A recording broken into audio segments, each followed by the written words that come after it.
Would you mind sharing a bit about your background and how you came to hold the religious views that you currently hold? Sure. Hey, how are you? I can't see anybody, so These are very bright lights. it's a pleasure to meet you. I was born in Taiwan, and hey, there's a few there. So my parents were born in China, so they met as freshmen in a university in Taiwan. So I'm MIT, like made in Taiwan, guys. So and so in Chinese vernacular. And so at 9 years old, I came over to Canada, and so I grew up in a Canadian culture. So I was not in a Christian family when I grew up. My parents were not Christian. Then my mother became a Christian,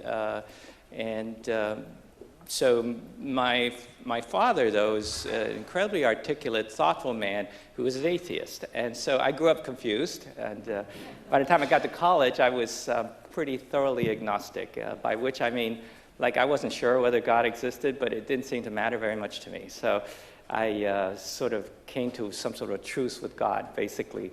I figured, he's never introduced himself to me, even if he existed. So I didn't feel like I had a sense of obligation to him. And if I tried to do my best, and if a God like that is going to send people to hell, then I wasn't going to worship him anyway. So that was the way I thought about it. And really, there were so many interesting things growing up. It just never really occurred to me that it was that relevant to seek out sort of something else.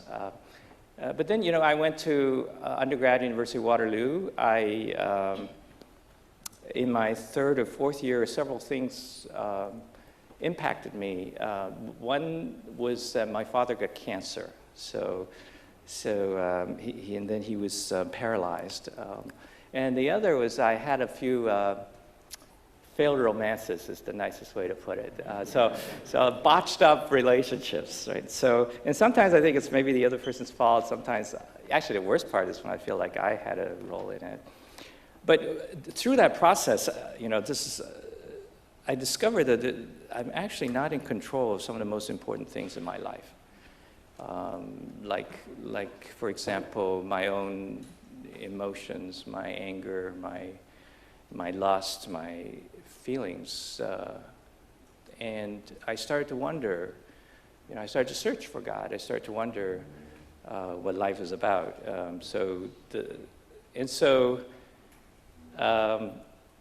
After I graduated at the age of 24, I was in a Chinese church, and you wonder how I got into a Chinese church, because I really was culturally very not so Chinese by that time. But I was invited by my mom, and my father had just become a Christian, and I thought he was just trying to please my mom, But eventually, I won't go into all the details, but I actually found myself listening to a message in Chinese. And they were doing Bible studies, and that first night, the Bible study was, the subject was about sin. And there was this one verse in there that I'd always thought that, that Christians are nice people, they're just not too bright. And so I go to Bible studies, ask a few questions just to confirm my suspicions that they were not too bright. But that night they were studying this thing, and there was this one verse that says, it was Romans, says 3:23, all have sinned and fall short of the glory of God. And that night, for whatever reason, I read that verse and I thought, all means everyone, and I'm a proper subset. So that means that I have sinned.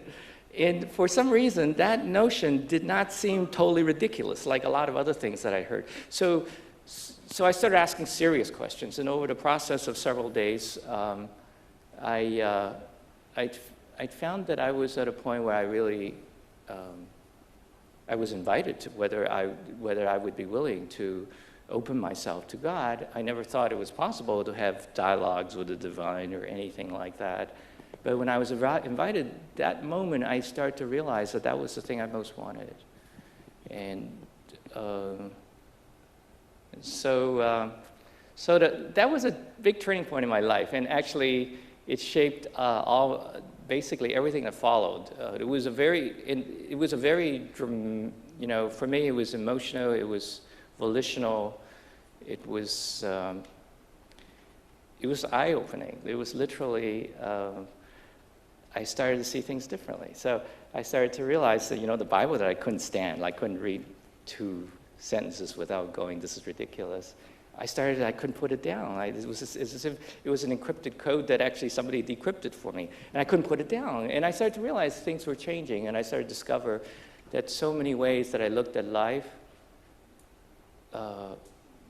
wasn't quite on target. I started to realize that, well, it's almost like the Matrix, like you sort of see numbers or something. And then you can't pretend you don't see it anymore. And I discovered, so people ask me, why am I a Christian? I think it's not because, I was weak and I needed a crux or anything. It's just because it's the frame through which I see everything. It's reality. It's either true or not true. A lot of the assertions in Christianity are either true or not true. And for me, the awareness that they are true shaped everything. It shaped what I decided to do, which is to become a teacher and a professor. It shaped how I made choices about what's important, what's not important, how I view the value of human beings, how I look at the role of relationships in my life, how I chose to allocate my time, and sort of everything, and who I decide to marry, a number of other things. So just very quickly, just to give you a little bit of background on where I came from. That's really helpful, and it sounds like that time at 24 was really a critical turning point for you. And Professor Wertman, I don't know if you had just one turning point or if you had a similar kind of story. What's your kind of coming to this cultural and religious background and its influence on you? Sure. So I'm not Christian. I was born and raised Jewish. I was born in, if anybody's Jewish, the perfect definition of the cultural Jewish I was going to ask household, meaning that my grandparents were actually what was called workman circle Jews, which were not religious, communists actually, socialist. But we were a family that celebrated Passover, and that was about it.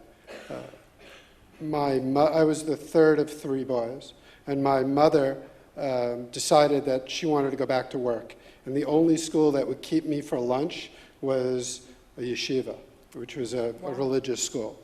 So my brothers, who went to secular public school, and they were off on their way, I'm off in religious school, in elementary school, and my life becomes the local synagogue, where I am the junior rabbi, not knowing that my parents weren't members even, that I just was hanging out there. I thought it was mine.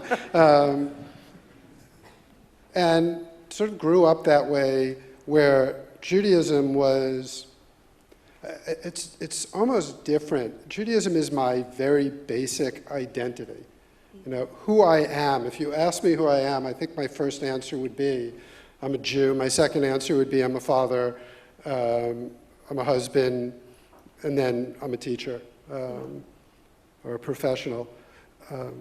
For me, I think I went through the same sort of life cycle that I think many people do, which is, it's often, I really think that genetically we're built in a way that when we hit our 20s, God wants us to believe that we control our own lives so that we can set up our families and do all that. And it's very hard to sort of believe that there's somebody else, some other power involved. I'm on top of this.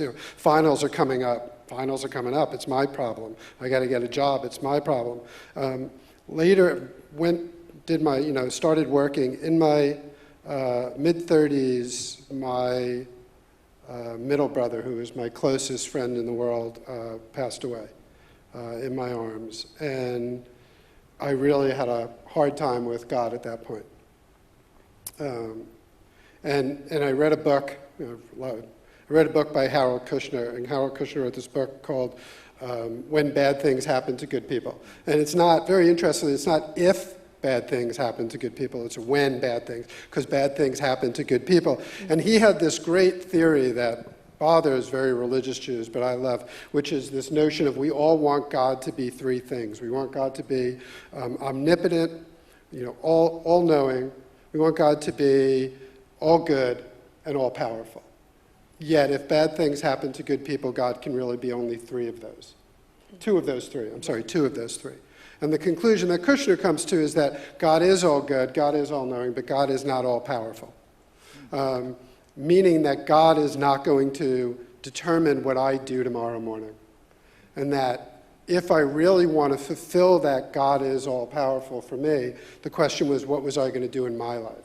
How was I going to be, and it's very Jewish, but how was I going to be the hand of God? Yeah. That you want to know how God acts in the world, look at how people act in the world. And at that point, I went headlong into study. And I spent the next 10 years of my life, while working, reading nothing but religious books. So I spent the first 7 years of that studying Judaism, Torah, Talmud, with rabbis, flying to Israel, doing fellowships. I really dug all in. 7 years later, I said, okay, I need to know what else is going on. Spent the next year and a half studying Christianity, Catholicism, and then spent the next couple of years studying Eastern religions. Fell in love with the mystics, spent another couple of years, at least in books, living with the mystics of every religion. But what I kept seeing in all of what I was reading was that none of what was going on, none of what I was reading had anything to do with what was going on while I was reading. And when I would sit in synagogue and pray, I would look and I would go, none of what I'm praying about is happening in this building. The question is, what do I do when I leave? And it seemed to me that if I was going to be, and this was deep inside me forever, if I was going to be the person that I saw myself as, if I was going to be true to my beliefs, I really needed to devote my life to making other people's lives better. And that's when I literally, in my rabbi's office, walked in one morning and said, I'm quitting my job on Wall Street and I'm going to go help the homeless. So that's what I did. So cool. That's an incredible story. You're allowed to say it's cool, because it is really cool. And I really, the thing that really struck me about both of y'all's stories, and I should say I went to kindergarten at the Jewish Community Center for a very similar reason, right? I was 4 years old and I could read, and my parents were like, we're not going to keep her out of school, we're going to put her in school. The only kindergarten that took 4-year-olds was the JCC. Yeah. And so, and then my dad was like, Chinese language school on Saturday. Well, God, yes, we want her to have that. So that's what I did all of second grade. Every Saturday. I still remember 3 words, but that's it. But so you can sit in all of our chairs. I try to, right? But no, what I really find interesting about this is that our parents had these both kind of instrumental reasons for kind of coming to faith or not coming to faith in our childhood. But it was also very much an individual journey, right? So the parents can be helpful, parents can be influential, but parents, ultimately, we have to make the decision for ourselves. And so I wanted to link that to kind of a conversation about success. So if we think about success in the same way, right, we kind of have these cultural notions of what it means to be successful, but ultimately we have to kind of grapple with what it means to be successful on our own. And so I guess, Professor Wertman, I'll begin with you, because you just talked about, I'm going to walk away from a very lucrative position and help people. And it sounds like, that definition, and the mystics are just, I think they're especially attractive to academics. But how did that really reshape your definition of success? Sure. So I hate the word success because the media has defined success for us. And I always tell people, and there are still some magazine stands left in the world, if you want to know how the world defines success, go to a magazine stand and see who they put on the cover.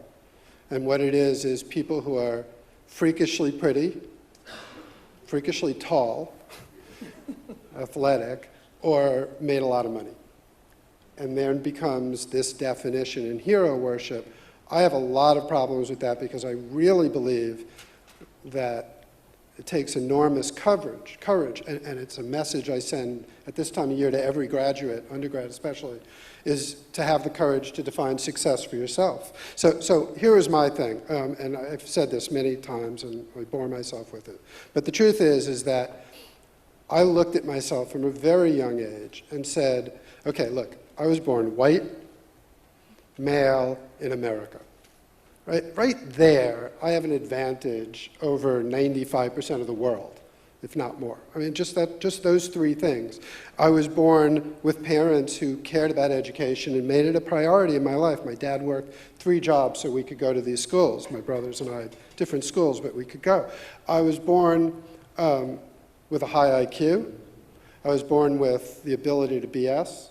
I was born with, as I always put it, a set of looks that doesn't make people throw up when they have lunch with me. I gag a little, but nobody else. But the truth is that none of those had anything to do with me. Now, when I talk to secular groups, I say it's the universe or the lottery. To me, it's God. And I do not believe that God gave me these things so that I could maximize personal income. Like, that's it, Adlai, you won the lottery. Here, go make a lot of money. That's your thing. To me, it seemed incumbent on me that if I was going to be any version of accomplished, a word I use more, or successful with that starting point, I had to use all of those God-given things to make other people's lives better.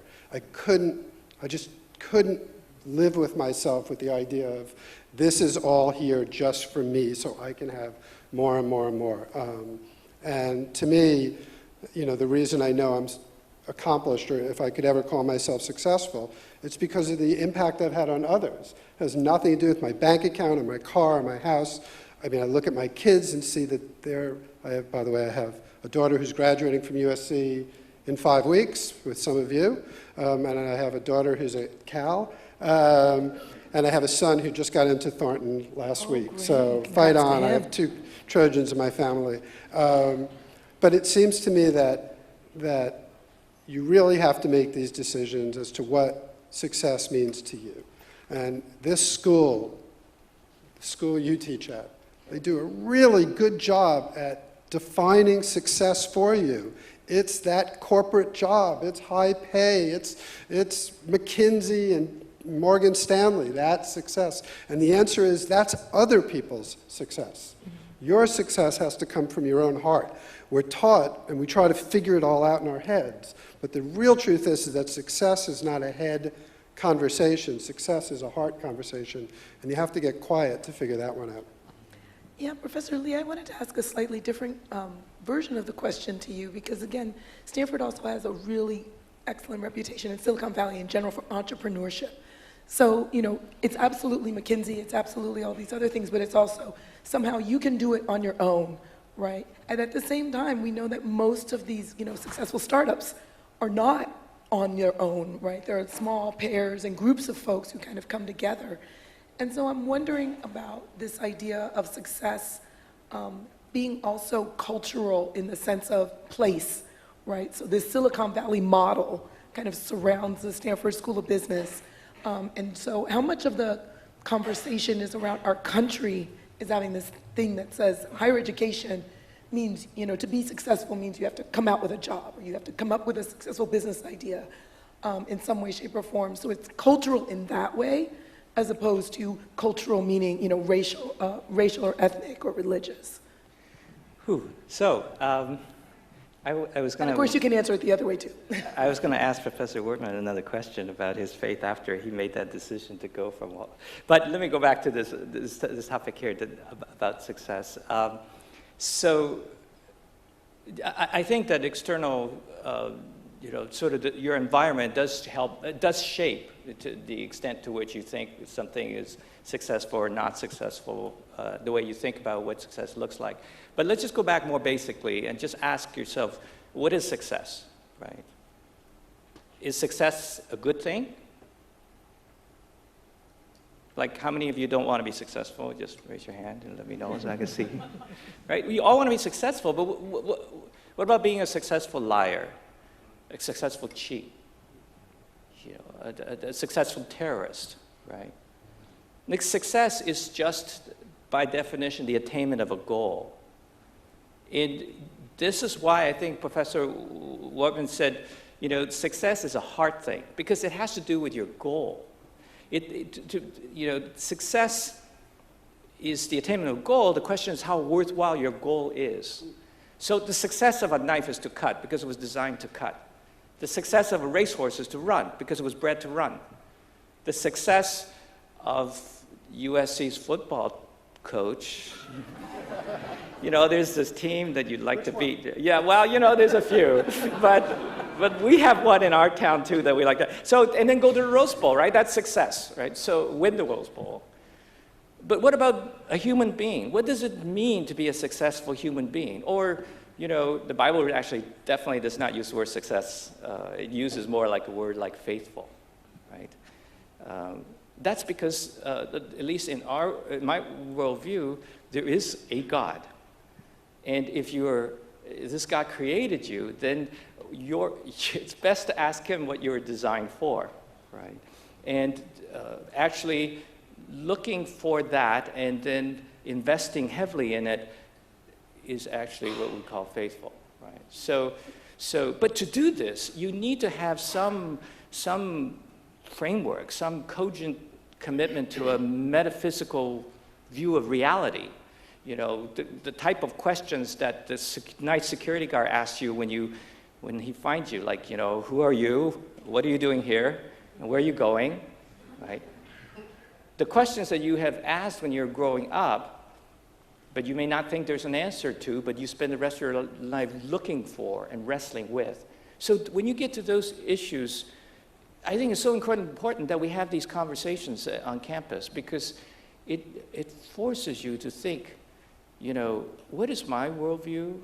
Why do I believe it? What happens after death? And what do I mean by living well?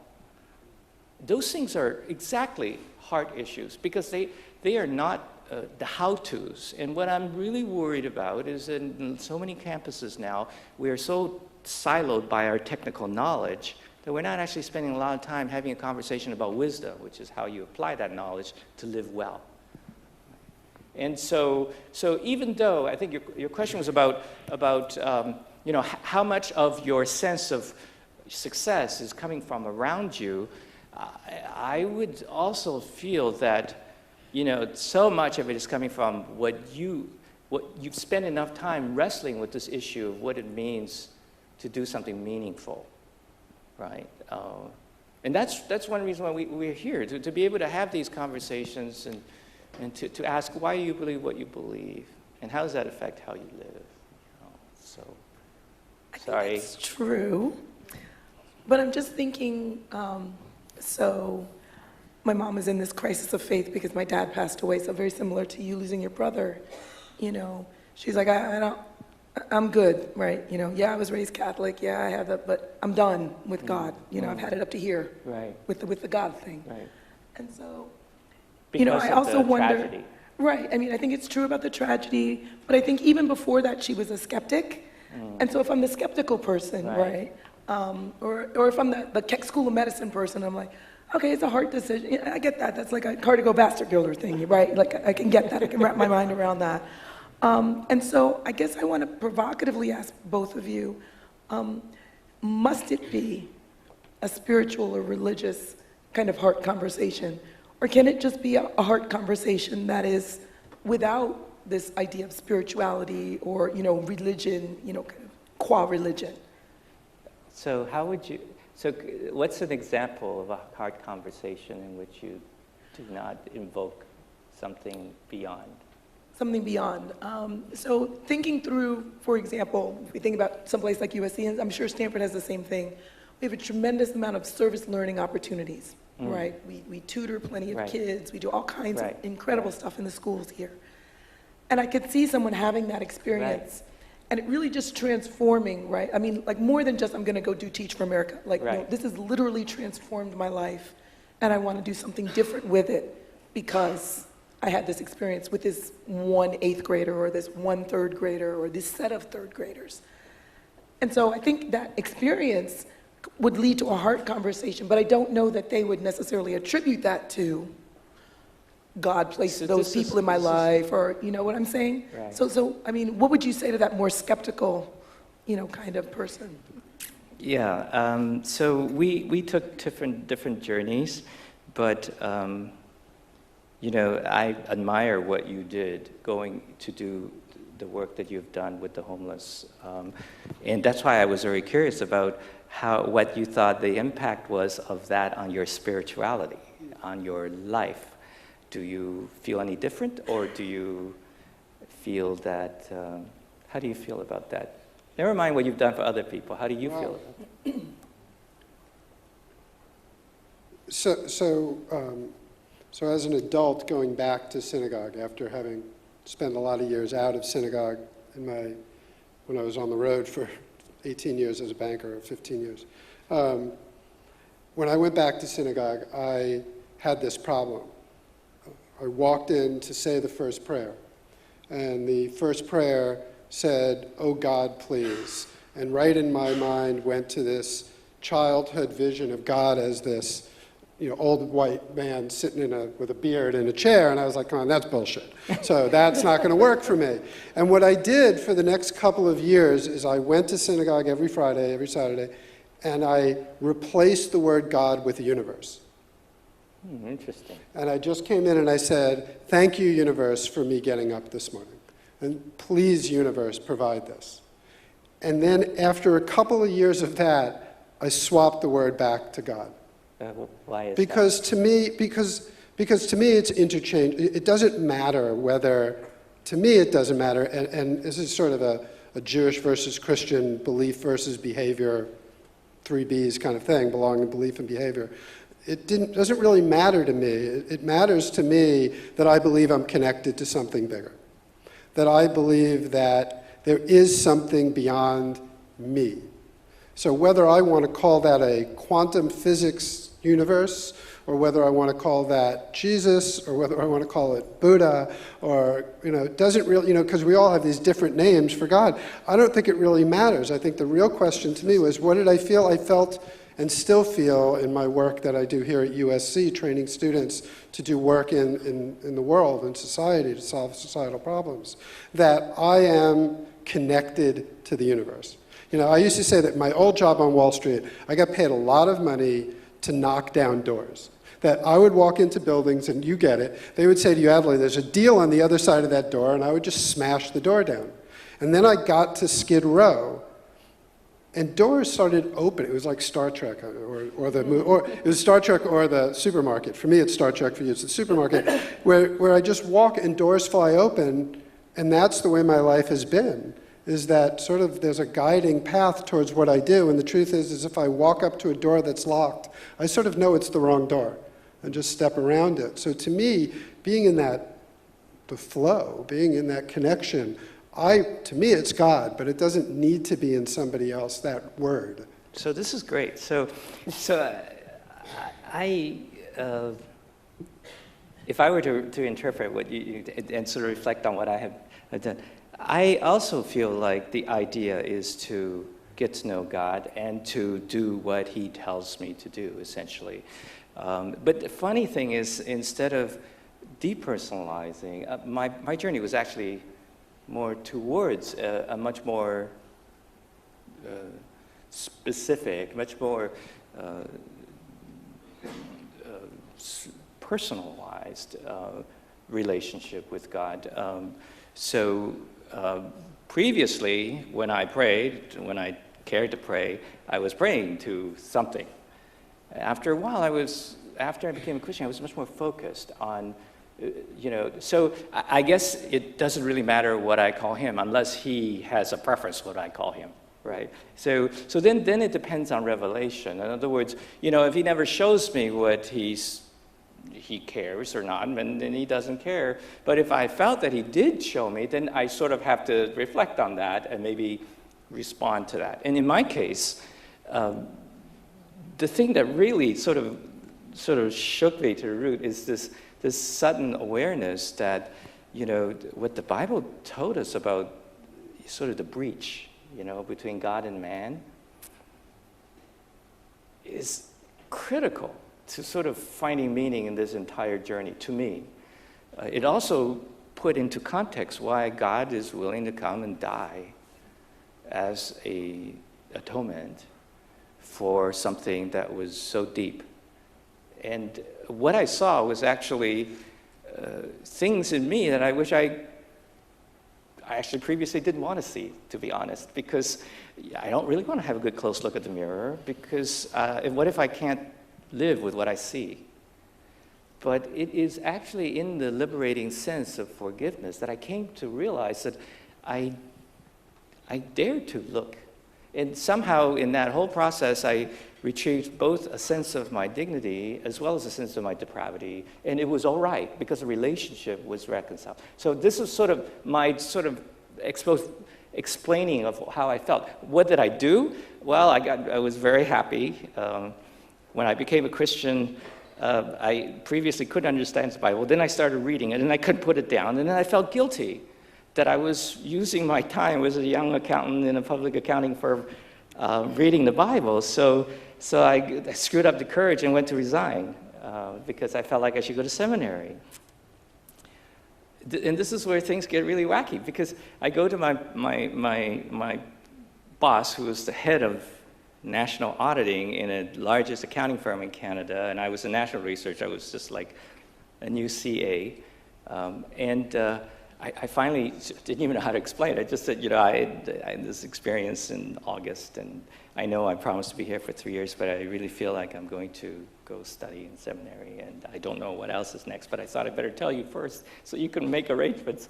So it was terrifying, honestly. And then he said, let's have lunch. So we had lunch, we talked, and then he said, Charles, I don't know how to tell you this, but 2.5 years ago, the same exact thing happened to me. Right, this tall Englishman. Wow. He said, we went to an Anglican church. I never actually believed anything, but I just sort of went because everybody went. My wife and I did this, and then my wife suddenly believed, and she was radically different. And so I thought she was kind of crazy, and then I believed. And then when I believed, the first thing I thought of was I should resign. I'm sitting there thinking, this is not happening. This is like, that's not what I expected. And then in that process, he said, I started taking seminary classes at night. In Toronto, there are these seminaries. Maybe you should think about doing that. Maybe you don't necessarily want. So I felt like God was just talking to me. I felt like it was like, and then I said, okay. And then I thought, well, let me think about that. And he says, well, do you want me to put it on the record that we, I said, well, maybe I should think about it, like you said. And during that process, I started attending seminary at night. I met my wife, and we started attending seminary together. And I started serving at the church, and I started teaching a bunch of young kids. They were junior high kids. I said, what do you guys want to learn? They said, we want to learn about dating. I said, well, I don't think that's in the curriculum, but all right, but I can tell you how not to do it. So then we hit it off, and suddenly I discovered by the end of that process that I think I should be a teacher, because I did so little, and I made such a big difference. And so, God leads in so many different ways, but I felt, that, and in the process, right, I think that I found that the person that emerged, the Jesus that emerged from the New Testament scriptures, it was like a voice that was speaking 2,000 years through and addressing needs and questions that I didn't even know I had. And so then it seemed to me like that was just part of my job. I couldn't understand why people who really believed that weren't standing in the street corners, So I stood in the street corner in Chinatown, Toronto, starting to hand out pamphlets. Can I ask you a question, though? Yeah. So you went to seminary and you had this profound experience, and it became that you It's a realized you before should seminary, yes. you should become a teacher. Why become a teacher of what you did become a teacher of? Right. So could you talk a little bit about going to get your PhD? Right. And So just to get, in terms of chronology, I thought to resign. I was encouraged to think about it. I spent time thinking about it. I finished my 3 years at that firm. Then I went to seminary. And by then, I was pretty clear that I was likely going to be a layman and that I was likely going to be on campuses. And so I was going to teach. So what are they going to give me a degree in? Oh, you're an accountant. Well, you could get a PhD in accounting. That seemed to make sense. So I actually did not, incredibly, I applied to just one school because somebody said Cornell is a pretty good place and it's not far from home. I had a good conversation with the person. He said, if we talked for 15, 20 minutes, asked me some questions. He says, if you apply, we'll probably let you in. I think we'll let you in. So I looked at my wife and I said, he said he'll let me in. She said, yeah, I heard that. So when I'm driving home, I said, yeah, I'll forget about applying anywhere else. I just wanted, so it was really sort of the beginning of a really incredible journey. And mostly all I basically said was, where do you want me to be? What should I do? And then over time, you just sort of meander through. And so a few years ago, the graduating class at Stanford, the MBAs asked me to give one of the last lectures, they invite. The way to get a professor to do anything is just say, we like to invite a beloved professor to do blah, blah, blah. Then you tell him he's a beloved professor, he'll do whatever you want to do. So anyway, so you end up, you go, and so I was sharing with them sort of, and the title of the talk was My Improbable Journey to Accidental Success. And it was just sort of the sequence of decisions, the things that probably wouldn't have made sense, but ended up working out. I just feel like if you are where you should be, there's a wellness in your soul.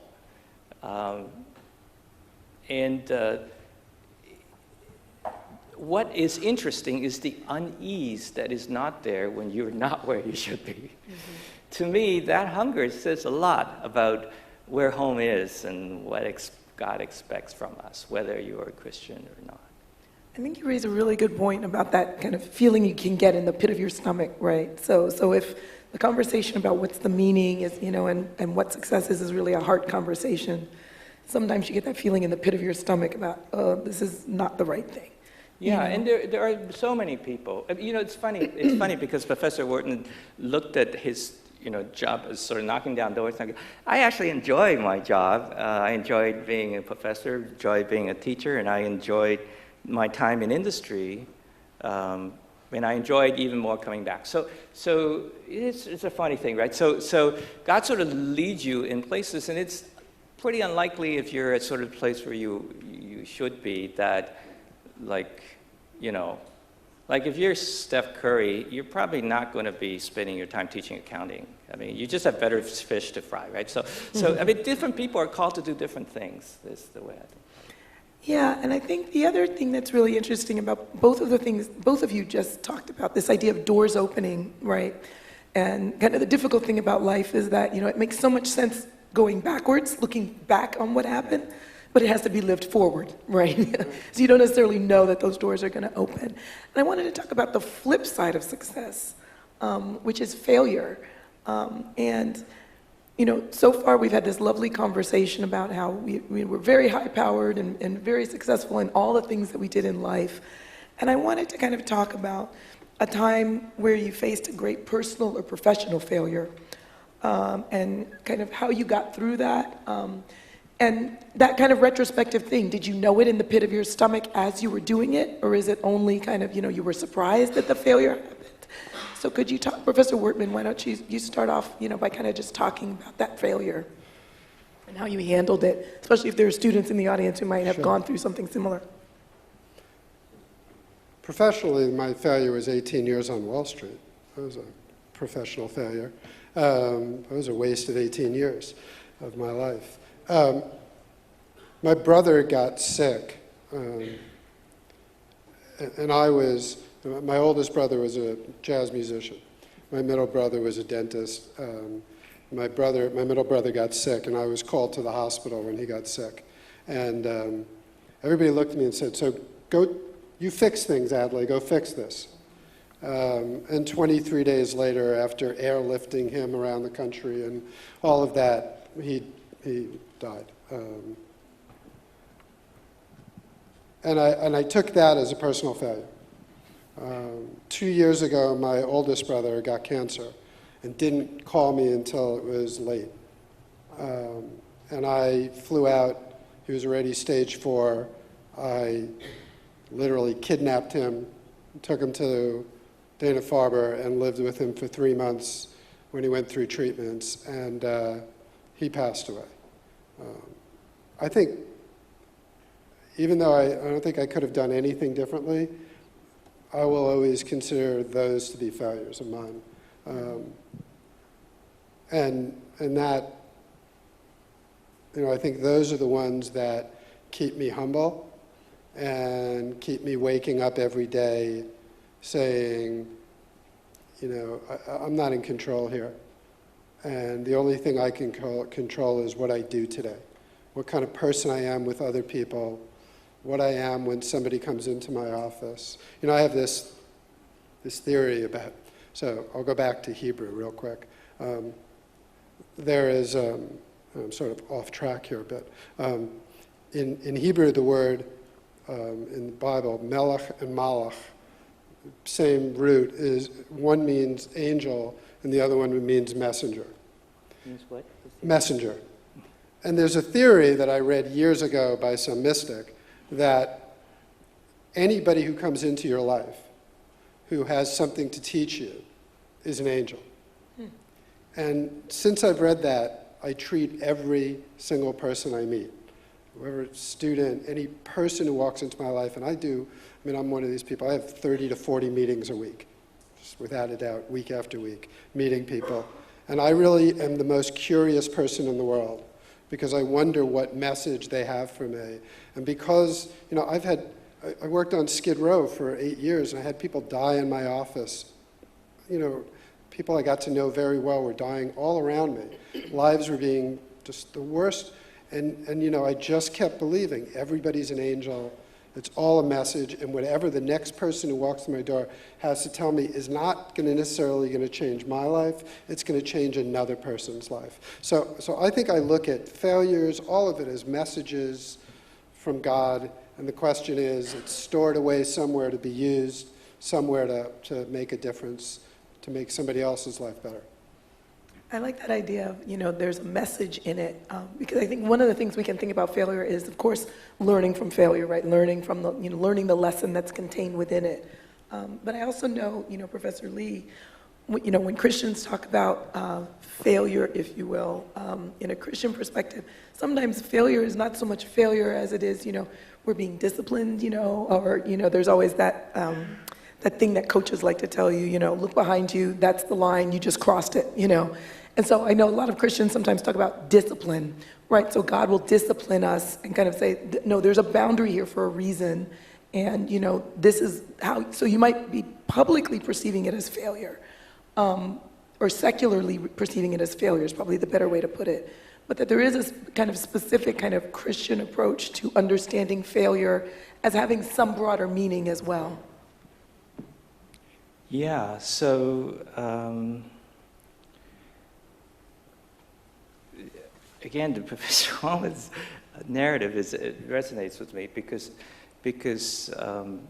having someone close to you die and you feel helpless about it is an incredibly powerful experience. Both my parents passed away pretty young, and my mother passed away. She was very close. We were very close because she was a professor, and she was one of those people who look at me and think there's nothing wrong.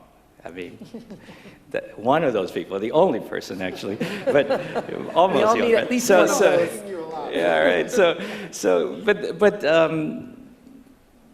But so it really, so it's interesting that you see that as a failure, because when I look at something like that, I probably wouldn't have thought of it as a failure, just because, I look at the results are not mine, though the effort is, and I would find it difficult in my conversation with God, asking why, especially, when my mom is a strong believer. When she was diagnosed with cancer, we prayed that she would be healed, and then when she was not healed, we prayed that when she was terminal, we prayed that she would not suffer much, and she got shingles. It's a very painful disease if you're not familiar with it. Yeah, so it's this nerve thing. So then when she, at her funeral, I asked the presiding, well, why is there so much pain? Why is there so much suffering? Why was that necessary? Probably the sort of things you might ask God. he said something that was very helpful to me. He said, Charles, there's so much suffering so that we know that we live in a rotten world. So that we know we live in a rotten world.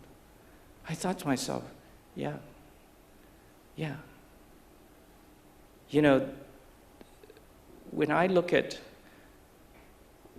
we look at this world, sometimes we say, if there's no 911, if there's no Holocaust, if there's no tsunami in Japan, and this sort of stuff, how would a loving God tolerate such a thing?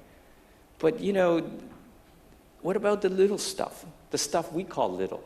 The stuff that we do not do, which we know we should do, the things that we do that we know we should not do. I mean, there's no such thing as sanitized sin. And basically, what we'd like to do is just sort of dismiss some of those things and say, well, if God had fixed a few of those, that would be all right. But he did something much more dramatic. I mean, he suffered. He came. He gave himself. He showed us what it means, what love means. I mean, love, right?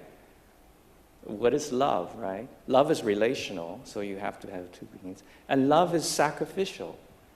How do you know you've ever been loved? It's because somebody paid a price for you. We measure love more by the cost paid than by the benefit received. People who have lots of money, the kid may not feel like they're loved because dad's got lots anyway. But I know my mom loved me because the night that I went to school, she spent all night up sewing. She's a busy professor. Because Waterloo's a cold place, right? She was sending me a blanket. She wanted me to bring the blanket. It was much harder for me to understand my father loved me because he was a typical Chinese guy. And, if you get a 95, he'll say, where's the other 5, right? So you guys might have had a fun. That also happens You mean he was Jewish Chinese? Right. And, I think that's the way they think love is, right? They think that's what love is. But, when my father got cancer and he was paralyzed, he had to have a surgery to have a tracheotomy, like a hole here. So when he talked, he had to plug the hole. And he would, when I come home, he'd be in a wheelchair. He'd say, "How was your day?" He was already a Christian. We spent the last 2 years after he became a Christian and before he died, were amazing years. I told him things that I dare not tell him in my whole life. And he never told my mom, I hope. But we became close. And so I knew he loved me because he gave me his last breath. And so when you ask me about why I think God loves me, right, and why God might choose to become a man, right, some people say, well, why don't you just believe in the universe, believe in the logos, the right and the wrong? Why do you want to personal worship is the way my friend would ask me. It's so limiting. This is why does God want to be like a man? Why are you worshiping a man? And the main thing I could say is he wants to tell you he loves you. You think he's got infinite resources, but when he's hanging there in his last breath, and he had told you that that was what was necessary to reconcile you with God, it changes you. You suddenly look at love differently, and you look at God differently. And while we each have different ways to express that calling, once we have been touched, you cannot pretend you were not. And so I feel unfortunate because I feel like God gave me a job that I love. But I'm willing to say to him, like, if you want me to go do something else tomorrow, like, I'm very happy and willing to hang on. I'm willing to do that.